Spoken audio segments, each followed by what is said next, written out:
Germanton Hospital pioneers in world-class orthopedic, cardiology and multi-specialty care. Top 3 in Hyderabad, top 10 in South India. Attapur, Hyderabad. మీరు వింటూ ఉంటారు ఈ మనిషి నిద్రలో చనిపోయారండి, హ్యాపీగా చనిపోయారు, అది ఇది అంటారు. అలా నైట్ సైలెంట్గా చాలామంది చనిపోయే రీజన్ అబ్స్ట్రక్టివ్ స్లీప్ యాప్నియా. అది ఒకటి ఉంది అని కూడా మన ఇండియన్ ప్రజలకు చాలామందికి తెలియదు. వచ్చే కండిషన్ ఎలా ఉంటుందంటే ఏం చెప్తారు? ఇలాంటి వాళ్ళు ఎప్పుడైతే ఈ నాలిక వెళ్ళి వెనక్కి గొంతు మీద పడిపోతుంది, దీనివల్ల ఏమవుతుందంటే అండి, ఉరక అనేది ప్రమాదమే అంటారా? యాజ్ ఎ ఊపిరితిత్తుల most of the silent killer అదేనండి. చాలామందికి తెలియదు. నేను ఏవైతే మీకు చెప్పానో మా తాతగారు మాకు చెప్పేవారు, వాళ్ళకి సైంటిఫిక్గా వాళ్ళు ఫాలో అయ్యేవారండి, మనమే ఫాలో అవ్వట్లేదు. చిన్నతనంలో ఆస్మా అనేది వెంటాడుతూ ఉంటుంది. ఈ డస్ట్ వల్ల వీటి వల్ల మీకు గుర్తే ఉంటుంది, మన చిన్నప్పుడు సినిమాలకు వెళ్తే నా పక్కనే ఎవడో ఒకటి స్మోక్ చేసేవాడు. సిగరెట్ స్మోకింగ్ అన్న, హుక్కా అండ్ వేపింగ్ అని అంటారు, అవి చాలా చాలా డేంజర్ అండి. సిగరెట్ స్మోకింగ్ అయినా మనిషిని ఓల్డ్ ఏజ్ దాకా తీసుకెళ్తుందేమో కానీ వేపింగ్, హుక్కా అయితే ఓల్డ్ ఏజ్ కూడా చూడరండి. లంగ్ ట్రాన్స్ప్లాంట్ చేయకపోతే ఆ పేషెంట్ బతకరు. అందుకు 206 కంట్రీస్ బ్యాన్ చేసిందండి vaping. Welcome to Suman TV. మనం ప్రస్తుతం జర్మంటన్ హాస్పిటల్ అత్తాపూర్లో ఉన్నాం. ఇప్పటివరకు ఆర్థోపెడిక్తో పాటు అన్ని విభాగాల డాక్టర్లతో ఇంటర్వ్యూ చేసాం. ఇప్పుడు అన్నిటికంటే అతి ముఖ్యమైనది మన కరోనాలో సమయంలో తెలిసినది ఊపిరితిత్తుల డాక్టర్. అటువంటి ఊపిరితిత్తుల డాక్టర్ గారు కృష్ణ కార్తిక్ గారు మన ముందున్నారు. వెల్కమ్ కార్తిక్ గారు. నమస్తే అండి. పల్మనాలజీ డాక్టర్, ఊపిరితిత్తుల డాక్టర్ అంటే చాలా కీలకం అనేది ప్రపంచానికి కరోనా ద్వారా తెలిసింది. మీరు కూడా చాలామంది పేషెంట్ చూసుంటారు. మీరు ఎలా ట్రీట్ చేశారు? ఫ్యామిలీని కూడా వదిలిపెట్టి ప్రజల కోసం అంటే ఏం చెప్తారు? ఆ టైంలో మేము చాలా మోస్ట్ క్రిటికల్ కేసెస్ ఎక్కువ చూడాల్సి వచ్చింది. అండ్ ఆ క్రిటికల్ కేసెస్లో కూడా ఇప్పుడు వయసు పెద్దవాళ్ళ వాళ్ళు లేకపోతే చిన్నపిల్లలు అయితే ఎంతో కొంత మనం ట్రీట్ చేయొచ్చు, ఇప్పుడు ఇది లేదు. కానీ మాకు సెకండ్ వేవ్లో బిగ్గెస్ట్ హర్డల్ ఏంటి అంటే young people, mid age people, 20 cross and below 50 వాళ్ళు ఎక్కువ ఇన్ఫెక్ట్ అయ్యారు. ఎక్కువ శాతంలో కూడా మనకి ప్రాణాలు కోల్పోవడం జరిగింది. ఆ టైంలో మా ఛాయశక్తుల ఎంత వీలైతే అంతమందిని కాపాడగలిగాము. అండ్ అప్పుడున్న మేజర్ హర్డల్ ఒకటేనండి, ఫస్ట్ మమ్మల్ని మేము ప్రొటెక్ట్ చేసుకోవటం, తర్వాత వాళ్ళకి మేము సరైన ట్రీట్మెంట్ ఇవ్వటము. అండ్ మాకు ఆ టైంలో చాలా ఎమోషనల్ బ్రేక్ డౌన్స్ ఉండే. ఎందుకంటే యంగ్ పేషెంట్స్, చిన్న చిన్న పిల్లలు, నెలల పిల్లలు అలా ఉన్న వాళ్ళు కూడా చాలామంది ఫాదర్స్, మదర్స్ చనిపోయారండి. కొంతమంది ప్రెగ్నెంట్స్ చనిపోయారు, అలా చనిపోయారు. అది మేము తీసుకుని మేము డైజెస్ట్ అయ్యేలోపు ఇక్కడ ఇంకో పేషెంట్కి సీరియస్ అయ్యారు. సో మేము వెంటనే మమ్మల్ని మేము నిద్రలేని రాత్రులు డైలీ ఉండేవండి. ఎందుకంటే మేము ఏ టైంలో ఏ పేషెంట్ ఎట్లా ఉన్నారో చెప్పలేకపోయాం. సో ఇవన్నీ దాటుకుని ఆ పేషెంట్స్ని చూసి, ఎందుకంటే ఎమోషనల్స్ని పక్కకు పెట్టి ఆ టైంలో మేము బ్రేక్ అయితే మళ్ళీ పేషెంట్స్కి ఇబ్బంది అని చెప్పి మమ్మల్ని మేము మోటివేట్ చేసుకోవటం, ఆ టైంలో ఫ్యామిలీ మెంబర్స్ మోటివేట్ చేయటం, మా మేనేజ్మెంట్స్ మోటివేట్ చేయటం, ఇవన్నీ జరిగినాయి. సో అలా సంహౌ ఆ నైట్ మేర్ అయితే దాటాము. హోప్ ఇంకా మళ్ళీ అలాంటి సిచ్యువేషన్ ఎవరికి రాకూడదండి, డాక్టర్స్కి రాకూడదు, పేషెంట్స్కి రాకూడదు. కృష్ణ కార్తిక్ గారు, మీర్ జవాజ్ జార్గాన్ గారు చాలా సుదీర్ఘంగా ఆయన ఆలోచించి ఆర్థోపెడిక్ విభాగంతో పాటు మల్టీ స్పెషాలిటీ హాస్పిటల్గా జర్మంటన్ హాస్పిటల్ని రూపాంతరం తీసుకొచ్చేసారు. ఆల్రెడీ ఆల్మోస్ట్ హైదరాబాద్ సరౌండింగ్లో టాప్ 3లో వెళ్ళిపోయింది, ఇండియాలోనే టాప్ 20కి వెళ్ళిపోయింది. ఇటువంటి జర్మంటన్ హాస్పిటల్లో అత్యంత అధునాతనమైన టెక్నాలజీ ఉంది, అన్ని విభాగాలు కరెక్ట్గా పనిచేస్తున్నాయి. దాంట్లో కీలకమైన మీరు పల్మనాలజీ విభాగానికి, ఊపిరితిత్తులు ఆ విభాగానికి హెచ్ఓడిగా ఉన్నారు. మీ దగ్గర వచ్చే కేసులు ఎలా ఉంటున్నాయి? ఎందుకంటే గ్రాస్ రూట్లలో తెలంగాణ వ్యాప్తంగా ఉంటారు, బోత్ 2 స్టేట్స్ నుంచి, మిగతా రాష్ట్రాల నుంచి కూడా వస్తూ ఉంటారు. ఇతర దేశాల పేషెంట్లు కూడా ఎక్కువ చూస్తూ ఉంటారు ఈ హాస్పిటల్లో. ఏ విధంగా వాళ్ళు మీ దగ్గరికి వస్తారు? వచ్చే కండిషన్ ఎలా ఉంటుందంటే ఏం చెప్తారు? మాకు మెయిన్గా ఏంటంటే మీకు తెలిసిందే, మాకు ప్రైమరీ ఆర్థోపెడిక్స్. అవునండి. సో ఆర్థోపెడిక్స్ కోసం ఎక్కువ మంది వస్తారండి. వచ్చిన వాళ్ళకి తెలియకుండానే వాళ్ళకి కొన్ని ఊపిరితిత్తు సమస్యలు ఉంటాయి. అది ILD అని ఉంటుందండి, ఇంటర్స్టిషియల్ లంగ్ డిసీజ్. అది రకరకాల కారణాల వల్ల ఊపిరితిత్తులు చెడిపోతాయి. మనకి ఏంటంటే స్పాంజ్ లాగా ఉండాల్సిన ఊపిరితిత్తులు గట్టిగా అయిపోతాయి, దాన్ని ఫైబ్రోసిస్ అంటారు. ఆ ఫైబ్రోసిస్ అవ్వటం అయిపోవటం వల్ల ఊపిరితిత్తులు సరిగ్గా గాలి తీసుకోలేకపోతారు అనమాట. సో అలాంటి కండిషన్ వాళ్ళకి తెలియదు, అలాంటి కండిషన్ ఉందని కూడా చాలా మందికి తెలియదు అండి. ఇక్కడికి వచ్చాక మనం ప్రాబ్లం వస్తారు. అవునండి, మన ఏంటంటే ఆర్థోపెడిక్స్ ప్రాబ్లం కోసం అని వస్తారు, కానీ మనం ఏంటంటే సర్జరీ కోసం అని పోస్ట్ చేసినప్పుడు మనం కొన్ని టెస్టులు చేస్తాం. ఆ టెస్టులు చేసినప్పుడు రొటీన్గా ఎక్స్రే లేకపోతే దానికి అవసరమైతే అప్పుడు సిటీ అవి చేయించుకుంటాం, సిటీ స్కాన్లు అలా చేయించుకుంటాం. అలాంటప్పుడు ఇలాంటివి బయటపెట్టినప్పుడు సో మాకు ఇప్పుడు ఏంటంటే సర్జరీ జరగాలి, అలాగని వాళ్ళకి వచ్చినందుకు ఊపిరితిత్తుల ప్రాబ్లం కూడా సాల్వ్ చేసి పంపిస్తాం, రెండు సైమల్టేనియస్గా చేయాలి. సో కొన్ని మనం ఏంటంటే ఇమీడియట్గా ట్రీట్ చేసే ఉంటాయండి, ఆ ఇమీడియట్గా ట్రీట్ ట్రీట్ చేయగలుగుతాం. కొన్ని మన చేతిలో ఉండవు, అవి దీర్ఘకాలపు డిసీజ్ లైక్ మన షుగర్ అలాగా ఇవి పర్మనెంట్గా ఉంటాయి, దానికి ట్రీట్మెంట్ ఉండదు, వాటిని కంట్రోల్ చేస్తాం. సో వాటిని కంట్రోల్ చేసి మన ఏంటంటే అండి సార్కి ముందు సర్జరీ యాక్సెస్ ఇవ్వటము, తర్వాత వాళ్ళు ఇక్కడ నుంచి వెళ్ళేటప్పుడు కూడా ఊపిరితిత్తుల ప్రాబ్లము దాని గురించి వాళ్ళకి సైంటిఫిక్గా ఇది మీకు ప్రాబ్లం అండి ఇది అని ఎక్స్ప్లెయిన్ చేసి దానికి ఈ మందులు వాడాలి, ఈ జాగ్రత్తలు తీసుకోవాలని చెప్పి వాళ్ళు వెళ్ళిన వాళ్ళు కూడా వేరే వేరే దేశాల నుంచి మళ్ళీ ఫాలోఅప్కి వచ్చిన వాళ్ళు కూడా ఉన్నారండి మన దగ్గరికి. ట్రీట్మెంట్ కానీ అలాంటివన్నీ మన దగ్గర బాగానే అవుతాయి. అండ్ మోస్ట్ అంటే ఈ సర్జరీ కాకుండా మేము బాగా తరచూ చూసేది ఆస్మా సిఓపిడిస్ అండి. అది ఇప్పుడు వచ్చే పొల్యూషన్ వల్ల వీటి వల్ల బాగా ఎక్కువ అవుతున్నాయి ఆ కండిషన్స్. నగరీకరణ ప్రజలు పెరిగే కొద్దీ ఈ మోస్ట్లీ ఇండస్ట్రియల్ ఏరియాస్ లో ఉన్న వాళ్ళకి వీళ్ళకి నిమోనియా చాలా కామన్ అయిపోయింది. అండ్ నిమోనియా అంటే మనకి ఇప్పుడు బ్యాక్టీరియల్ ఇన్ఫెక్షన్ కానీ ఈ కరోనా కూడా ఒక నిమోనియా లాగే అండి, అది వైరల్ నిమోనియా అంటాం. సో ఈ నిమోనియాస్ కూడా వస్తుంటాయి. సో మాకు వచ్చిన పేషెంట్స్కి అంటే వాళ్ళు కొంతమంది ఏంటంటే ఇప్పుడు సార్ దగ్గరికి ఆర్తో ఎప్పుడో యాక్సిడెంట్ అయి ఉంటుంది, వాళ్ళకి ఎప్పుడో బ్రోన్ ఫ్రాక్చర్ అయి ఉంటుంది, మా దగ్గరకు వచ్చేవరకు లేట్ అవుతుంది, అంటే వాళ్ళు ట్రీట్మెంట్ డిలే అవటం ఏదో ఒక కారణాలు ఉంటాయి, వాళ్ళకి అది లోపల ఇన్ఫెక్ట్ అయిపోతుంది, ఆ ఇన్ఫెక్షన్ ఊపిరితిత్తులు కూడా పాకేసి ఉంటాయి. సో అలా తెలియదు వాళ్ళకి పాకిందని. సో మా దగ్గరకు వచ్చేవరకు ఫస్ట్ ఇన్ఫెక్షన్ రేట్లో మనం ఆపరేషన్ థియేటర్ పంపించలేము. సో మనం ఏం చేస్తాం ఫస్ట్ వాళ్ళని ఇన్ఫెక్షన్ తగ్గించి వాళ్ళకి ఇన్ఫెక్షన్ మొత్తం తగ్గిపోయినాక సేఫ్గా సార్కి హ్యాండిల్ చేస్తాం, సార్ సర్జరీ చేసుకుని వాళ్ళు సేఫ్గా ఇంటికి పంపించడం. సో జర్మెంటన్లో ఇది అండి మా సార్కి హెల్ప్ చేస్తాం, అలాగే మాకు కూడా డిపార్ట్మెంటల్ వైజ్ కూడా ఆ వైపు నుంచి కూడా కేసులు వస్తూ ఉంటాయి. అంటే ఇలా డిశ్చార్జ్ అయిన వాళ్ళు లేకపోతే ఈ చుట్టుపక్కల ఉన్న వాళ్ళకి తెలుసో అలా వస్తూ ఉంటారు. రెస్పిరేటరీ కండిషన్స్ అన్నీ ట్రీట్ చేస్తాము. ఇవి కాకుండా సర్జరీకి సంబంధించి కొన్ని బయటపడతాయండి. అబ్స్ట్రక్టివ్ స్లీప్ యాప్నియా అని ఉంటుంది, అదొక సైలెంట్ కిల్లర్, చాలా మందికి తెలియదు. చాలా మంది మీరు వింటూ ఉంటారు ఈ మనిషి నిద్రలో చనిపోయారండి, హ్యాపీగా చనిపోయారు అది ఇది అంటారు. అలా నైట్ సైలెంట్గా చనిపోయే వాళ్ళు చాలా మంది చనిపోయే రీజన్ ఇదే, హార్ట్ అటాక్ అది ఇది అనుకుంటారు. బట్ మోస్ట్ ఆఫ్ ద 90% అలాంటి దట్స్కి రీజన్ అబ్స్ట్రక్టివ్ స్లీప్ యాప్నియా అని ఒకటి ఉంటుందండి. అది ఒకటి ఉంది అని కూడా మన ఇండియన్ ప్రజలకు చాలా మందికి తెలియదు. ఇందాక మీరు చెప్పినట్టుగా ప్రతిదీ సర్జరీ చేయాలంటే ఒక ఆర్థో కావచ్చు ఏదైనా సర్జరీ చేయాలంటే యాజ్ ఏ పల్మాలజిస్ట్గా మీరు చూస్తారు. అవునండి. చూసి ఓకే అన్న తర్వాత సర్జరీకి వెళ్తారు. అవునండి. అట్లా కార్డియాలజీ రిలేటెడ్ మెడిసిన్ వాళ్ళు అంటే అది కీలకమైన విభాగం మీ పల్మాలజీ.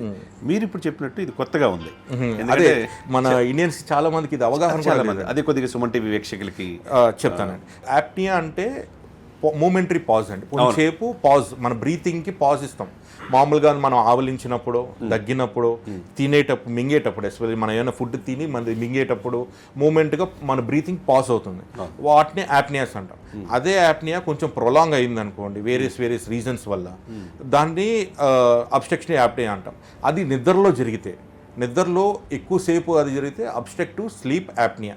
అంటే నిద్రలో మన శ్వాస లోపలికి వెళ్లకుండా ఏదో ఆపుతుంది, ఆ ఆపుతున్న దానివల్ల యాప్నియా అంటే కొంచెంసేపు మన శ్వాస ఆగిపోతుంది. సో శ్వాస ఆగిపోయినప్పుడు ఏమవుతుంది ఆ పేషెంట్ కూడా తెలియదు అలా వాళ్ళకి ఆగిపోతుందని కూడా తెలియదు. అంటే మరి చాలా మంది పెద్దలు ఏం చెప్తారు, అరే హ్యాపీగా చనిపోయాడు, అదేనండి, అలా ఇబ్బంది పెట్టకుండా చనిపోయారు, నిద్రలో చనిపోయారు, అప్పుడు దాకా మాతో నవ్వుతూనే ఉన్నారండి, తిన్నారు, వెళ్ళి పడుకున్నారు, మార్నింగ్ లేచేసరికి లేగట్లేదు. ఇవన్నీ కూడా బ్యాక్గ్రౌండ్ అబ్స్ట్రక్టివ్ స్లీప్ యాప్నియా ఉండే అవకాశం చాలా ఎక్కువ. ఒక 80% to 90% ఉంటుంది, ఒక 10% కార్డియాక్ కేసెస్ కూడా ఉంటాయి. సో మోస్ట్లీ అంటే ఇది చాలా మందికి తెలియదు కూడా, ఇది హార్ట్ని కూడా ఆపేస్తుందండి ఈ యాప్నియా. సో ఏమవుతుందంటే యాక్చువల్గా ఒబిసిటీ ఒకటి ఉంటుందండి, మన ఒళ్ళు పెరిగిపోవటం వల్ల ఇక్కడ నెక్ దగ్గర ఫ్యాట్ పెరిగిపోయి మన లోపలికి వెళ్ళే విండ్ పైప్, సెకండ్ చిన్నవి అంటే డబుల్ చిన్నవి అవన్నీ ఉండి ఈ నెక్ సర్కంఫరెన్స్ తగ్గిపోయి మన లోపలికి శ్వాస వాటికి ఏదైతే ఉందో దాన్ని నొక్కేస్తుందండి. అదొకటి. మామూలుగా న్యాచురల్గా ఏదేంటంటే వయసు మీద పడే కొద్దీ మన మజిల్స్ కొంచెం వీక్ అవుతాయి. నిద్రలో నార్మల్గానే మజిల్స్ రిలాక్స్ అవుతాయి, అది వయసు మీద పడే కొద్దీ ఇంకొంచెం ఎక్కువ అవుతాయి. సో ఇలాంటి వాళ్ళు ఎప్పుడైతే మన వీపు మీద పడుకున్నారో, వీపు ఇలాగా తాకి పడుకున్నారో, ఈ నాలిక అనేది కూడా ఒక స్మూత్ మజిల్. ఈ నాలిక వెళ్ళి వెనక్కి గొంతు మీద పడిపోతుందండి. గొంతు మీద పడిపోయినప్పుడు నిద్రలోని ఎస్పెషల్లీ మామూలు మెలుకుని ఉన్నప్పుడు టైట్గానే ఉంటుంది, అది మన కాన్షియస్లో ఉంటుంది. మన నిద్రలో ఉన్నప్పుడు అది రిలాక్స్ అయిపోతుంది, రిలాక్స్ అయిపోయి వెనక్కి పడిపోతుంది. వెనక్కి పడిపోయినప్పుడు ఏదైతే గాలి వెళ్ళే ప్లేస్ని మొత్తం బ్లాక్ చేసేస్తుంది. సో ఆ బ్లాక్డ్ ప్లేస్లో బలవంతంగా గాలి లోపలికి వెళ్ళినప్పుడు వచ్చే సౌండే మన స్నోరింగ్. సో స్నోరింగ్ గురక రావడానికి రీజన్ అదండి. చాలా మంది ముక్కులో ప్రాబ్లం ఉండి ముక్కు వెనకాల కొన్ని గ్రోత్స్ ఉంటాయి, అంటే లోపల సాఫ్ట్ టిష్యూలా ఉంటుంది, అది పెరిగిపోవటం వల్ల గురక వస్తుంది. మన నాలిక ఇలా వెనక పడిపోవటం వల్ల గురక వస్తుంది. లేకపోతే ఇక్కడ లారింగ్స్ దగ్గర ఏవైనా మనకి ఏమైనా కంతులు కానీ అలాంటివి వస్తే అప్పుడు గురక వస్తుంది. సో ఫస్ట్ ఆ మనిషికి గురక ఎంత వస్తుంది, ఇంటెన్సిటీ ఎంత, ఆ గురక వల్ల ఆయనకి నిద్ర కరెక్ట్గా ఉందా లేదా, అప్పుడప్పుడు నిద్రలో లేచి గాలి కోసం తప్పిస్తారండి ఇలాంటి వాళ్ళు. నాకు ఏదో అయిపోయింది అది ఇదని లేస్తారు, లేచి మళ్ళీ గాలి పీల్చుకుని మళ్ళీ పడుకొని పోతూ ఉంటారు. సో ఇవన్నీ వాటి లక్షణాలు అన్నమాట. దీనివల్ల ఏమవుతుందంటే అండి, ఇప్పుడు 100% వెళ్ళాల్సిన గాలి ఆక్సిజన్ ఏదైతే లోపలికి వెళ్ళాలో అది కొంచెం తక్కువ వెళ్తుంది. అది దీర్ఘకాలంగా వెళ్ళేటప్పటికి ఏమవుతుందంటే మన బాడీలో హైపాక్సియా అనే సిచ్యువేషన్ ఫామ్ అవుతుంది, అంటే ఆక్సిజన్ తక్కువ ఉంటుంది. అది ఎప్పుడైతే తక్కువ ఉందో మన బాడీలో ప్రతి అవయవానికి ప్రతి అణువుకి ఆక్సిజన్ కావాలి. అవి అన్నీ కలిపి మన బ్రెయిన్ని డిమాండ్ చేస్తాయి, నాకు ఆక్సిజన్ కావాలి అని. ఆ నిద్రలో ఆ బ్రెయిన్ వీడిని నిద్ర లేపుతుంది అనమాట, నువ్వు లేచి గాలి తీసుకో లేకపోతే నువ్వు ఇదైపోతావు అని. సో ఆ మనిషి లేస్తారు, కొంతమంది లేస్తారు గాలి కోసం తీస్తారు, కొంత లేకపోతే వాళ్ళు ఎక్స్పైర్ అయిపోతారు. కొంతమందికి కత్తికర్ మీరు చెప్పినట్టుగా తీవ్రమైన అలసట డే అండ్ నైట్ పనిచేసిన తర్వాత నిద్రపోతే గురక వస్తుంటే బాగా స్ట్రైన్ అయి ఉంటాడు, అది ఒక మిస్కన్సెప్షన్ అండి. అంటే టైర్డ్నెస్ ఉంది అంటే మజిల్ రిలాక్స్ అవుతుంది, మజిల్ ఎంత రిలాక్స్ అయితే అంత గాలి తక్కువ వెళ్తుంది. అవును. సో అంటే అలసిపోయాడు అక్కడి వరకు ఓకే, కానీ గురక వచ్చింది అంటే అబ్స్ట్రక్టివ్ స్లీప్ యాప్నియా అనేది ఉంది. సో మేము మ్యాక్సిమం ఇలాంటి వాళ్ళు అంటే ఒళ్ళు ఎక్కువ లేదు, మిడ్ ఏజ్డ్ కానీ గురక ఎక్కువ వస్తుంది, వాళ్ళకి ఏం చెప్తామంటే సైడ్స్కి తిరిగి పడుకోమని చెప్తాం. ఒకవైపు ఏదో ఒక వైపు తిరిగి పడుకోవాలి, ఫ్లాట్గా పడుకోవద్దని చెప్తాం. కొంతమందికి అలా చేసినా సరే ఉంది అంటే వాళ్ళకి ఖచ్చితంగా సమ్ లోపల ఏదో ప్రాబ్లం ఉన్నట్టు. అప్పుడు మేము స్లీప్ స్టడీ అనే ఒక స్టడీ ఉంటుందండి. అది ఏం చేస్తారంటే నిద్రలోని మెషిన్స్ పెడతారు, మనకి ఈసీజీ ఎలా పెడతారో సేమ్ అలాగే వేరియస్ రీజన్స్. ఎందుకంటే ఇది జరగడానికి అంటే ఈ నాలుక ఒకటే కాకుండా వేరే వేరే కారణాలు ఉంటాయి. బ్రెయిన్ సెంట్రల్ యాప్నియాస్ అంటాం, బ్రెయిన్ ఇన్వాల్వ్మెంట్ ఉండొచ్చు, ఈఎన్టీ ప్రాబ్లం ఉండొచ్చు, థ్రోట్ ప్రాబ్లం ఉండొచ్చు, లంగ్ ప్రాబ్లం ఉండొచ్చు, హార్ట్ ప్రాబ్లం ఉండొచ్చు. ఏ ప్రాబ్లం ఉన్నా అబ్స్ట్రక్టివ్ స్లీప్ యాప్నియాస్ వస్తాయి. ఒబిసిటీ, ఒళ్ళు ఎక్కువ ఉండటం. సో ఈ అన్ని కండిషన్స్లోని దేనివల్ల ఇప్పుడు ఇతనికి ప్రాబ్లం ఉందో మనం రెక్టిఫై చేయాలి. సో ఆ స్లీప్ స్టడీలో మనకు తెలుస్తుంది. సో నిద్రలో ఉన్నప్పుడు వాళ్ళు ఎలాగ గాలి తీసుకుంటున్నారు, ఎంతవరకు వెళ్తుంది, ఎంత తీవ్రతలో స్నోరింగ్ చేస్తున్నారు, ఆక్సిజన్ ఎంత తక్కువలో పడిపోతుంది, పడిపోయినప్పుడు ఎంతసేపు గాలి పీల్చకుండా ఉంటున్నారు ఈయన, మొత్తం అన్ని మనకి చూసి దాన్ని క్యాల్కులేట్ చేసి దాన్ని బట్టి వీళ్ళకి సివియారిటీ ఉంటుందండి. సివియారిటీ బట్టి చెప్తాము. ఇప్పుడు ఇన్ కేస్ కొంతమందికి సర్జరీస్ పడతాయి, అంటే ఈఎన్టీ ప్రాబ్లం ఉంటాయి, ఈఎన్టీ ప్రాబ్లం ఉన్న వాళ్ళకి సర్జరీస్ పడతాయి. సో అది ఆ కేసుని ఈఎన్టీ డిపార్ట్మెంట్కి పంపిస్తాం, వాళ్ళు సర్జరీ చేస్తారు, ఆ ప్రాబ్లం రెక్టిఫై అవుతుంది. కొంతమందికి లంగ్ ప్రాబ్లం వల్ల వస్తుంది, కొంతమందికి heart problem. In ways lung ప్రాబ్లంలో నేను ట్రీట్ చేయగలిగినవి ఏమైనా ఉంటే నేను ట్రీట్ చేస్తాను. ఇన్ కేస్ హార్ట్ ప్రాబ్లం ఉంది కార్డియాలజిస్ట్కి అప్ చెప్తాం, ఇన్ కేస్ న్యూరో ప్రాబ్లం ఉంది న్యూరోఫిజిషియన్కి అప్ చెప్తాం. సో ఆ డిపార్ట్మెంట్స్కి వెళ్తాయి. ఇన్ కేస్ ఏవి చేయలేం, కొన్నాటికి ట్రీట్మెంట్స్ ఉంటాయి, కొన్నాటికి ట్రీట్మెంట్స్ లేవు. సో ట్రీట్మెంట్ లేదు కానీ వీళ్ళకి మనం ఒక రిలీఫ్ ఇవ్వాలి. సో అలాంటి వాళ్ళకి ఏం చేస్తామంటే కొన్ని డివైసెస్ ఉంటాయండి. సిప్యాప్ అనే డివైస్ ఉంటుంది, కంటిన్యూస్ పాజిటివ్ ఎయిర్వే ప్రెషర్ అని. అది ఏం చేస్తుందంటే ఒక ప్రెషర్లో కంటిన్యూస్గా ఒక లోపలికి గాలిని పంపిస్తూ ఉంటుంది. సో వాళ్ళు ఈ మాస్క్ పెట్టుకుని పడుకోవాల్సి వస్తుంది రాత్రి. అది ఒక చిన్న ఇబ్బందే, కానీ అది పెట్టుకుంటే లైఫ్ చాలా బాగుంటుంది వాళ్ళకి. మీరు ఇప్పుడు చెబుతూ ఉంటే గురక అనేది చాలా మంది పెడతారు. గురక అనేది ప్రమాదమే అంటారా? యాజ్ ఎ ఊపిరితిత్తుల doctor, most of the silent killer అదేనండి, చాలా మందికి తెలియదు. మనకి ఇప్పుడు చాలామంది ఏమంటారు, డయాబెటీస్ లోపల అలా పాకేస్తూ ఉంటుంది, అదొక సైలెంట్ కిల్లర్ అంటారు. క్యాన్సర్ కూడా అది వచ్చి దాని లక్షణాలు బయటపడే వరకు మనకి తెలియదు, అదొక సైలెంట్ కిల్లర్. అలాగే ఈ అబ్స్ట్రక్టివ్ స్లీప్ యాప్నియా అది అంటే సంవత్సరాల కొద్దీ ఫామ్ అవుతూ ఉంటుందండి, ఏదో ఓవర్ నైట్ ఫామ్ అయింది కాదు, సంవత్సరాల కొద్దీ ఫామ్ అవుతుంటుంది. దాని సివియారిటీ పెరుగుతూ ఉంటుంది, దానికి సంబంధించిన బాడీ మీద ఎఫెక్ట్స్ కూడా పెరుగుతూ ఉంటాయండి. డెఫినెట్గా మీరు చెప్పిన దాన్ని బట్టి ఇప్పుడు సుమన్ టీవీ వీక్షకులకి చాలామంది గురక వచ్చే వాళ్ళు ఉంటారు, అందరికీ భయం అనేది కలుగుతుంది. ఈ భయం పోవటానికి గురక తగ్గటానికి అదే ఏమైనా ఉన్నాయా అంటే ఏం చెప్తారు? ఫస్ట్ ఆఫ్ ఆల్ బిఎంఐని కంట్రోల్లో పెట్టుకోవాలండి, బాడీ మాస్ ఇండెక్స్ని కంట్రోల్లో పెట్టుకోవాలి సార్, బరువు తగ్గాలి. 2 ఈ నెక్ ఫ్యాట్ అవి లేకుండా చూసుకోవాలి సార్, అదే ఇది డబుల్ చిన్ అలాంటివి అంటారు కదండి, అలాంటివి లేకుండా చూసుకోవాలి సార్. 3 ఫ్లాట్గా పడుకోకూడదు, ఒకవైపు సైడ్ ఏదో ఒక సైడ్ తిరిగి పడుకోవాలి. సైడ్ తిరిగి పడుకోవటం వల్ల ఇది ఉంటుంది. చాలా మంది ఏంటంటే పోన్ పొజిషన్ వెనక్కి తిరిగి పడుకుంటారు, అది కూడా డేంజరే. అది అలా పడుకోవటం వల్ల ఊపిరి మీద ఎఫెక్ట్ ఎక్కువ పడుతూ ఉంటుంది, ప్రెషర్ పడుతుంది. సో అదే కాకుండా ఏదో ఒక సైడ్కి తిరిగి పడుకుంటే సైడ్స్ మార్చుకుంటూ బెడ్ కూడా కొంచెం కన్వీనియంట్ బెడ్స్ అవి చూసుకొని వాళ్ళ పడుకుంటే బెటర్ అండి. మన పిల్లో కూడా మన షోల్డర్ టు ఇయర్ ఈ మెజర్మెంట్లో పిల్లో చూసుకోవాలి. ప్రతి ఒక్కరికి సేమ్ పిల్లో ఉండదండి, ఒక్కొక్కరికి ఒక్కొక్క డిఫరెన్స్ ఉంటుంది, ఎందుకంటే వాళ్ళ షోల్డర్ లెంత్ బట్టి ఉంటుంది. సైడ్ తిరిగి పడుకున్నప్పుడు ఈ షోల్డర్ దగ్గర నుంచి ఇయర్ వరకు ఆ డిస్టెన్స్ చూసుకోవాలి. లేదు కొంతమందికి ఆర్థోప్నియా అని ఉంటుంది, అంటే పడుకోగానే ఆయాసం వస్తుంది, అది కార్డియా కండిషన్స్లో కొన్ని లంగ్ కండిషన్స్లో ఉంటాయి. అలాంటి వాళ్ళకి మేము ఏం చెప్తామంటే వెజ్ పిల్లో అని ఉంటుందండి. అంటే మనకి ఇక్కడ నెక్ దగ్గర నుంచి వెన్ను వరకు ఒక ఇలాగ ట్రయాంగిల్ షేప్లో వెజ్ షేప్లో ఉంటుందండి, అలాంటి పిల్లో సజెస్ట్ చేస్తాం. సో ఇలాంటివి ఏమైనా వాళ్ళకి ఏమైనా ప్రాబ్లం ఉందంటే వాళ్ళే చేసుకోవచ్చండి. లేదు అవి ఇలాంటివి సైడ్స్ పడుకున్నా ఇవన్నీ చేస్తున్నా సరే మాకు ఇబ్బంది ఉంది అన్నప్పుడు డాక్టర్ని కన్సల్ట్ చేయడం బెటర్ అండి. సరే ఇవన్నీ చెప్తుంటే కృష్ణకార్తిక్ గారు, మీరు గతంలో మన పెద్దలు వాళ్ళు ఏమీ డాక్టర్ల దగ్గరికి వెళ్ళేవాళ్ళు కాదు, కానీ జాగ్రత్తలు తీసుకునేవారండి. చిన్నప్పుడు ఇంట్లో సద్దనం తిని మామూలు ఆహారం తింటే వాళ్ళు 100 సంవత్సరాలు బతుకుతారు. ఇప్పుడు నేను ఏవైతే మీకు చెప్పానో మా తాతగారు మాకు చెప్పేవారు, మేము ఇలా ఉల్టా అలా పడుకోకూడదు, సొంట అది ఇదని తిట్టేవారు, వెనక్కి తిరిగి పడుకున్నా తిట్టేవాడు. మా తాతగారు మాకు చెప్పేవారు సైడ్కే పడుకోవాలి అని. వాళ్ళకి తెలుసు, వాళ్ళకి సైంటిఫిక్ గా వాళ్ళు ఫాలో అయ్యేవారండి, మనం ఫాలో అవ్వట్లేదు, కానీ లైఫ్ స్టైల్ ఇవన్నీ మారుతున్నాయి కాబట్టి ఇన్ని రకాలు వస్తున్నాయి. తర్వాత ఆస్మా చాలా మందికి పురుషుల్లోనూ అట్లా మహిళల్లోనూ ఎక్కువగా ఉంటుంది. చిన్నతనంలో ఆస్మా అనేది వెంటాడుతూ ఉంటుంది. అది ఒక సఫిషియెంట్ ఏజ్కి వచ్చేసరికి తగ్గుద్ది అంటారా? తగ్గడానికి వైద్యంలో ఏదైనా ఉందని అంటారు? ఉందండి. అంటే ఏంటంటే అండి, చాలా మందికి ఇప్పుడున్న వాళ్ళకి కూడా చిన్నపిల్లలకు కూడా ఈ డస్ట్ వల్ల వీటి వల్ల ఇంట్లో హౌస్ హోల్డ్ డస్ట్ ఉంటుంది, వీటి వల్ల చిన్నపిల్లలకి ఈ మధ్య కాలంలో మేము చాలా ఎక్కువ ఏసీ ద్వారా కూడా వస్తుంది. ఏసీ వల్ల వస్తుందండి. ఏసీలు ఎస్పెషల్లీ ఫిల్టర్లు క్లీన్ చేయకపోతే అట్లా ఉంటే వాళ్ళకి వస్తుందండి. ఏదైతే ఇల్లు శుభ్రంగా ఉంటుందో వాళ్ళ పిల్లలకి ఏమి ఉండదండి, ఏదైతే క్లీనింగ్ తక్కువ ఉంటుందో వాళ్ళకి వస్తాయి. ఏమేం చేయాలంటేనండి, బెడ్షీట్స్ కాటన్ బెడ్షీట్స్ వాడాలి, అండ్ ఎవ్రీ 3 డేస్కి మార్చాలి. నెక్స్ట్ డస్ట్ లేకుండా చూసుకోవాలి, ఎప్పటికప్పుడు దులపాలి. అండ్ దులిపినప్పుడు మామూలుగా మన బూజు దులిపిన కర్రలతో ఆటలతో కాకుండా తడిగుడ్డతో దులిపితే ఆ డస్ట్ ఏదైతే ఉందో తడికి అబ్జర్వ్ అయిపోయి అక్కడే ఉండిపోతుంది. సో రూమ్లో అది వ్యాపించదు మంట.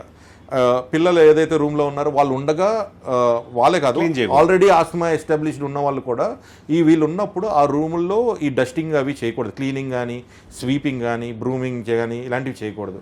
సో వీళ్ళున్న కండిషన్లో వెట్ మాపింగ్ కానీ వ్యాక్యూమ్ క్లీనింగ్ కానీ ఇలాంటివి చేస్తూ ఉండాలండి. కొంతమందికి ఫ్యామిలీ హెరిడిటరీ కండిషన్స్ కూడా ఉంటాయి, సైనసైటిస్లు అవి వస్తాయి, దానివల్ల ఆస్మా ప్రాబ్లం ఉంటాయి. చాలామంది పిల్లలకి ఏంటంటే అండి, గొంతులో ఎడినాయిడ్స్ అని ఫామ్ అవుతాయి. ఎడినాయిడ్స్ అనేది ఒక చిన్న గ్రోత్ అండి, అది అవి డస్ట్ వచ్చి లోపలికి వెళ్ళటం వల్ల దానికి రియాక్షనరీగా పెరుగుతాయి. అవి తరచూ పెరుగుతున్నాయి అనుకోండి, అవి కూడా ఆస్తమాకి లీడ్ అవుతుంటాయి అన్నమాట. సో ఇలాంటి వాళ్ళకి ఏంటంటే ఒక వయసు వచ్చాక బాడీ ఆ ఎలర్జన్కి సెన్సిటైజ్ అవుతుంది. అంటే మనకి చిన్నప్పుడు మనల్ని మట్టిలో వదిలేసేవారు, ఆ మట్టికి మనం అలవాటు పడ్డాము, ఇది చేసేవారు. కానీ ఇప్పుడు వదలదా మట్టి లేదు, అంత టైల్స్ మార్బుల్స్ ఇవే ఉన్నాయి. సో పిల్లలకి ఏమవుతుందంటే అండి, డీసెన్సిటైజ్ అవ్వట్లేదు, డస్ట్కి దీనికి వాళ్ళు డీసెన్సిటైజ్ అవ్వలేకపోతున్నారు.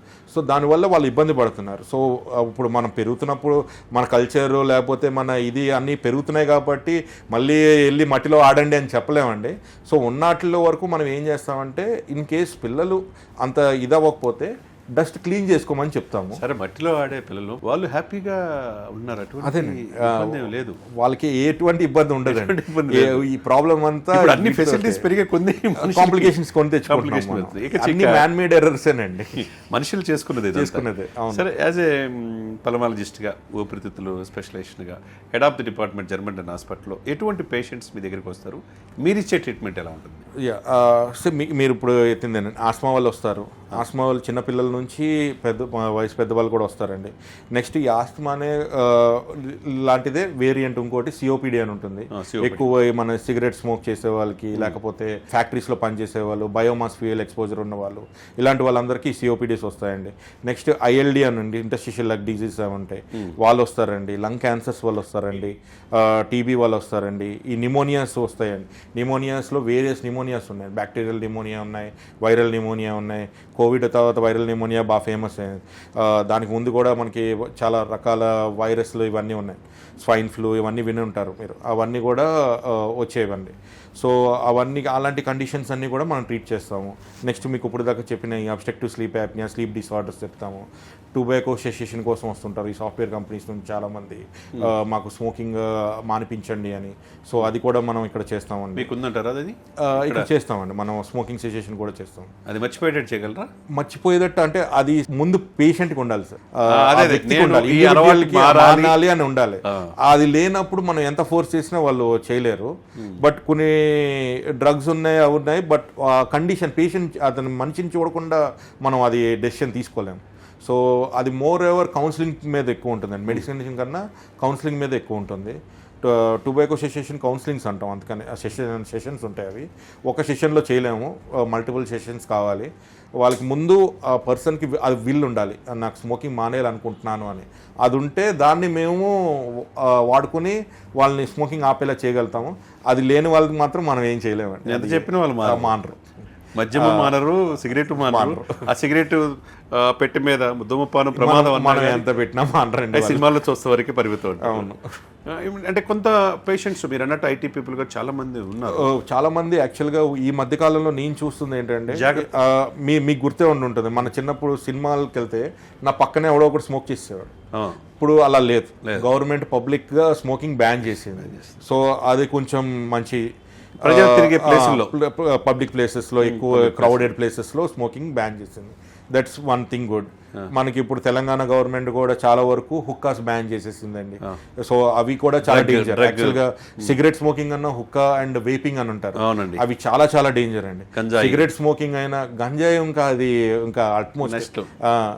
సో ఈ సిగరెట్ స్మోకింగ్ అయినా మనిషిని ఓల్డ్ ఏజ్ దాకా తీసుకెళ్తుందేమో కానీ, వేపింగ్ హుక్కా అయితే ఓల్డ్ ఏజ్ కూడా చూడరండి. మిషన్తో పీల్చేది చిన్న చిన్న మిషన్స్ లాగా ఉంటాయి. ఎలక్ట్రిక్ సిగరెట్స్ రకరకాల ఫ్లేవర్స్ వేస్తుంటారు. అవి వేపింగ్ కూడా ఆల్మోస్ట్ 206. హైదరాబాద్ సిటీలో ఎక్కువగా యూత్, ముఖ్యంగా మహిళలు కూడా దానికి ఇదైపోతుంది. అవునండి, చాలా మంది అవుతున్నారు. కానీ అది బ్యాండ్ ఎందుకంటే అది ఈ ఐఎల్డి అని చెప్పాను కదండి. ఐఎల్డి అనేది స్లోలీ ప్రోగ్రెసివ్ డిజీజ్ కాస్త ఈ వేపర్స్లో చాలా ఫాస్ట్ డిజీజ్ అయిపోతుంది. సో దానివల్ల లంగ్స్ చాలా ఫాస్ట్గా ఫైబ్రోస్ అవుతుంది. అండ్ వన్స్ ఫైబ్రోస్ అయిపోయాక ట్రీట్మెంట్ మనకి లంగ్ ట్రాన్స్ప్లాంట్ ఒకటే. లంగ్ ట్రాన్స్ప్లాంట్ చేయకపోతే ఆ పేషెంట్ బతకరు. సో చాలామంది యూత్లోనే చనిపోతున్నారు. అందుకు 206 కంట్రీస్ బ్యాన్ చేసిందండి వేపింగ్. మొత్తం ప్రపంచంలో మొత్తం బ్యాన్ చేసింది వేపింగ్ని. సో అంత అదొక గ్లోబల్ దీని కింద తీసుకుని అన్ని కంట్రీస్ బ్యాన్ చేస్తాయి. సో అది ఎంతవరకు మన ఎవరైతే ఈ ఇంటర్వ్యూ చూస్తున్నారో, ఇవి మీరందరూ వేపింగ్ ఒకవేళ అలవాటు ఉంటే, చాలామంది ఏంటంటే సిగరెట్ ప్లేస్లో మాకు ఇది బెటర్, అది వాటర్ వేపరే, అది ఇది అనుకుంటున్నారు. But it's utmost dangerous thing to have. So ఈ మధ్య కొంతమంది స్టైల్ పెరిగి, అవునండి, ఎలక్ట్రిక్ సిగరెట్స్ ఆ ఎలక్ట్రిక్ సిగరెట్ ప్లేస్లో వచ్చిందేనండి వేపింగ్. దాని ప్లేస్లో వచ్చిందే వేపింగ్. వేపింగ్ వల్ల ఇంటర్స్టిషియల్ లగ్ డిసీజ్ చాలా ఎక్కువ వస్తున్నాయండి. సో దయచేసి మీకు ఎవరికైనా అలవాటు ఉంటే మానేసుకోండి, అది చాలా చాలా డేంజర్. ఫైనల్గా అంటే మనిషి పరిపూర్ణంగా, అంటే జపాన్లో ఆయుష్ చాలా ఎక్కువ ఉందంట. తర్వాత టెక్నాలజీ పెరిగిన దాంట్లో ప్రతిరోజు మనిషి జీవించడానికి ఎక్కువ కాలం బతకడానికి ప్రయత్నం చేస్తున్నారు. మనకి ఆక్సిజన్ సిలిండర్లో ఆక్సిజన్ కూడా వచ్చేసినాయి ఆటోమేటిక్గా చాలా ప్లేస్లో, ఈ పొల్యూషన్ ఎక్కువైపోయి. ఇప్పుడు మీరు ఇచ్చే సలహా, ఒక పరిపూర్ణమైన భారతీయుడిగా జీవించాలంటే ఊపిరితిత్తుల్ని ఏ విధంగా జాగ్రత్తగా చూసుకోవాలంటే ఏం చెప్తారు? సార్ ఇప్పుడున్న అంటే ఈ మన హైదరాబాద్ గురించే మాట్లాడదామండి. ఇప్పుడు సిటీ, మనకి సిటీలో మనం వద్దన్న పొల్యూషన్, అది మానాలి అంటే చాలా చేయాలి. అది ఎంతమంది చేస్తారో తెలియదు. సో ఎంత పబ్లిక్ సాధ్యమైనంత వరకు ట్రాన్స్పోర్ట్, ఇండివిజువల్ ట్రాన్స్పోర్ట్, ప్రజల్లో కూడా అవగాహన రావాలి. పబ్లిక్ ట్రాన్స్పోర్ట్ని ఎక్కువ ఎంకరేజ్ చేస్తే, గవర్నమెంట్స్ కూడా ఎంకరేజ్ చేస్తే ఈ పొల్యూషన్ ఒకటి తగ్గే ఛాన్సెస్ ఉంటాయండి. ఇన్ కేసు అలా అవ్వకపోతే N95 అని మాస్క్స్ ఉంటాయండి. అది 95% పార్టికులేట్స్ కూడా ఫిల్టర్ చేస్తుందన్నమాట. సో అలాంటి మాస్కులు వాడితే, అంటే మీకు ఏమైనా ముందే మీకు ప్రీ ఎగ్జిస్టింగ్ లంగ్ కండిషన్స్ ఏవైనా ఉన్నాయి, లేకపోతే ఆల్రెడీ మీ ఫ్యామిలీ హిస్టరీలో లంగ్ ప్రాబ్లమ్స్ ఉన్నాయి, ఇలాంటి వాళ్ళు జాగ్రత్త పడవచ్చు. లేదు అనుకుంటే ఎవరైనా సరే వాడచ్చండి. అది కాకపోయినా నార్మల్ మాస్క్ అయినా పెట్టుకుంటే ఎంతో కొంత ప్రొటెక్షన్ అయితే ఉంటుందండి మన డే టు డే పొల్యూషన్ నుంచి. నెక్స్ట్ క్రౌడెడ్ ప్లేసెస్లో లైక్ మన మాల్స్ కానీ, మూవీ థియేటర్స్ కానీ, ఇలాంటి చోటుకి వెళ్ళినప్పుడు కూడా కొంచెం మాస్కింగ్ చేసుకుంటే బెటర్. ఎందుకంటే ఎవరికి ఇన్ఫెక్షన్ ఉందో తెలియదు, ఆ ఇన్ఫెక్షన్ ఉన్న పర్సన్ కూడా తెలియదండి అతనికి ఇన్ఫెక్షన్ ఉన్నట్టు. ఆయన వచ్చి అక్కడ దగ్గుతారు, అది మొత్తం అందరికీ ఆటోమేటిక్గా వచ్చేసింది. సో అందులో కొన్ని ప్రాబ్లమాటిక్ ఉన్నాయండి. అంటే టీబీలోనే కొంచెం ముదర టీబీలు ఉన్నాయి, XDR, MDR టీబీస్ అని ఉన్నాయి. అలాంటి వాళ్ళు ఎవరైనా వచ్చి దగ్గారనుకోండి, మనకు కూడా అది వ్యాపిస్తుంది, మనకు కూడా అలాంటివి వస్తాయి. సో ఇవన్నీ మన సింపుల్ చిన్న మనం హెల్మెట్ ఎలా పెట్టుకుంటున్నాము, మన కేర్, మనం సీట్ బెల్ట్ ఎలా పెట్టుకుంటాం, అలాగే చిన్న మాస్క్ ఒకటి పెట్టుకుంటే మన లంగ్ని చాలా వరకు, లంగే కాదు మన అప్పర్ రెస్పిరేటరీని కూడా చాలా వరకు మనం ప్రొటెక్ట్ చేసుకోగలుగుతామండి. నెక్స్ట్ వ్యాక్సిన్స్ ఉంటాయండి. చాలామందికి తెలియదు, వ్యాక్సిన్స్ అని ఉంటాయి. ఆల్రెడీ హెల్త్ కండిషన్స్ ఉన్నవాళ్ళు, ప్రీ ఎగ్జిస్టింగ్ కండిషన్స్ ఉన్నవాళ్ళు వ్యాక్సిన్స్ తీసుకోవచ్చు. వాళ్ళ పిల్లలే తీసుకోవాలని అపోహ ఉంది మన భారతదేశంలో ఎస్పెషల్లీ. అదేం లేదండి, అడల్ట్స్ కూడా తీసుకోవచ్చు. వ్యాక్సిన్స్ వల్ల ఇన్ఫెక్షన్స్ తరచూ రాకుండా ఉంటాయి. సో వ్యాక్సిన్స్ ఎక్కువ తీసుకుంటూ ఉంటాయి. ఏ వ్యాక్సిన్ అంటారు? వైరల్ వ్యాక్సిన్ ఉంటాయండి. ఏ వయసు మనకి చిన్నపిల్లలకి ఎలాగైతే వ్యాక్సిన్ అవి మనం పెద్దవి కూడా కంటిన్యూ చేసుకోవచ్చు. సో ఏ డిపార్ట్మెంట్కి ఆ డిపార్ట్మెంట్, ఇప్పుడు మన central government human papilloma virus, HPV virus మీద వ్యాక్సినేషన్ ఫ్రీ చేశారు. ఇప్పుడు అనీమియా ముక్త భారత్ అనేది ఒకటి. అవునండి. సో అలాగా ఇవి రెస్పిరేటరీ వ్యాక్సిన్స్ కూడా ఉంటాయండి.